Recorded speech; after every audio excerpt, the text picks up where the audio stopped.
இன்றைக்கி வந்து பிளேஸ்மெண்ட், அதுவும் ஆன் கேம்பஸ் மிக முக்கியமான ஒன்று. அதை பற்றி தான் இந்த வீடியோ இன்றைக்கி கொடுத்துருக்குறேன்.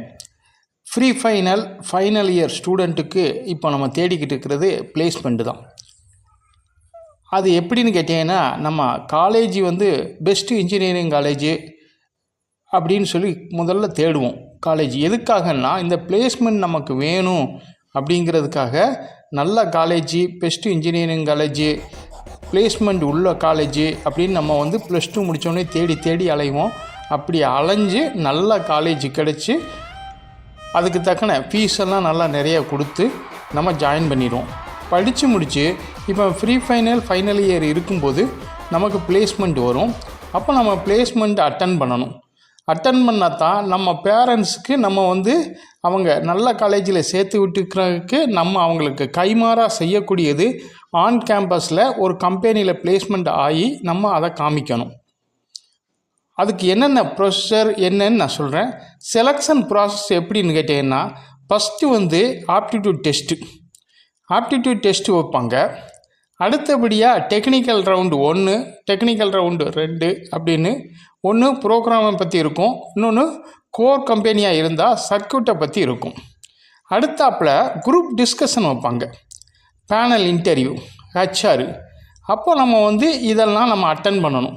அட்டன் பண்ணால் தான் எலிஜிபிலிட்டி பார்க்கும்போது 10th 12th காலேஜ், அதாவது UG PG எல்லாம் மினிமம் மார்க் வந்து 60% எதிர்பார்ப்பாங்க.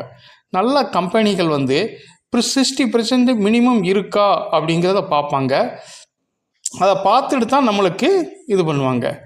அப்புறம் வந்து கோடிங், டெஸ்டிங் இதெல்லாம் தெரியணும். ஏன்னா நல்ல கம்பெனிகளுக்கு வந்து ரெஸ்யூம் ப்ரிப்பரேஷன் வந்து மிக முக்கியமானது. அது எந்த ஆர்டரில் இருக்கணுங்கிறத நல்லா தெரிஞ்சுக்கிடணும்.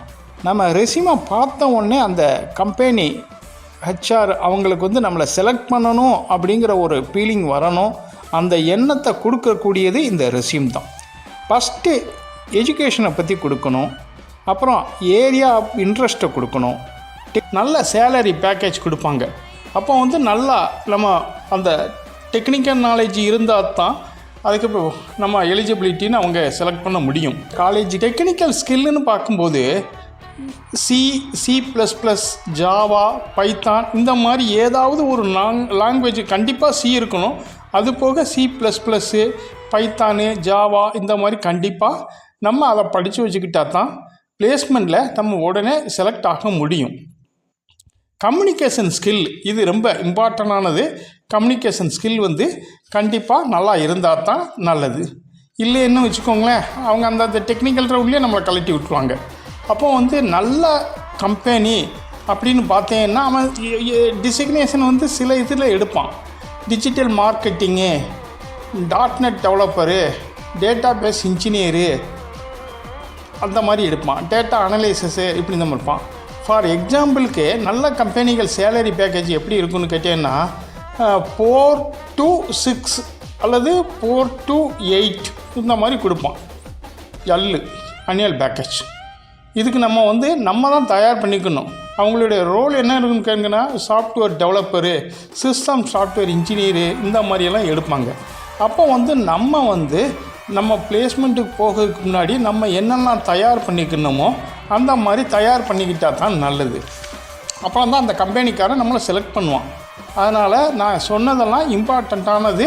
இதை நீங்கள் கவனமாக வச்சுக்கிட்டேன்னா கண்டிப்பாக நல்ல கம்பெனியில் பிளேஸ்மெண்ட் ஆகிடலாம், நல்ல பேக்கேஜ் வாங்கலாம்.